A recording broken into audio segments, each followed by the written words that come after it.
কালকে একটা ভিডিও করছিলাম তেল নিয়ে। আপনারা হয়তো বা অনেকে দেখছেন বা অনেকেই দেখেন নাই। দেখে আসিয়েন ভিডিওটা, তাহলে বুঝতে পারবেন কি বলছিলাম। তো এরই পরিপ্রেক্ষিতে আমাকে অনেকে মেসেজ করছেন, ভাই আপনি এই কথাগুলো কেন বলছেন। দেখেন, আমি আমার ব্যক্তিগত জায়গা থেকে কথাগুলো বলছি। এখানে আমি কাউকে উদ্দেশ্য প্রণোদিতভাবে কোনো কথা বলি নাই। হ্যাঁ? তো আজকে একটা নিউজে দেখলাম যে আমলারা তেল নিচ্ছে, হ্যাঁ? তাদের বিশেষ সুবিধায়।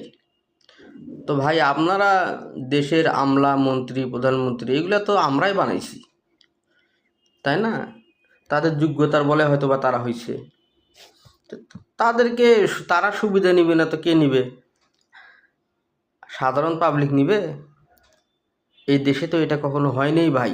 আগে নেতা-খেতা থেকে শুরু করে, আমলা থেকে শুরু করে সরকারি দলীয় লোকজন আগে তারা নিবে। তারপরে জনগণ। জনগণ কোন চ্যাটের বাল? জনগণ কোন চ্যাটের বাল ভাই? আপনি আমি কে? ভোট হয়ে গেছে না? সরকার হয়ে গেছে না? এমপি মন্ত্রী হইছে না? এখন নেতা-খেতা হইছে না? আমলা আছে না? হ্যাঁ, এখন উপায় আছে একটা। এই এতদিন ধরিয়ে, এত বছর ধরিয়া যারা তেল দিয়ে ইয়ে করছেন না, সেই তেলগুলি এখন বের করে নেন। তাইলে দেখবেন যে আপনাদেরও তেলের সংকটটা কমে যাবে। জায়গা মতো কথা বলেন, ঠিক আছে? জায়গা মতো কথা বললে সেটার কাজ হবে।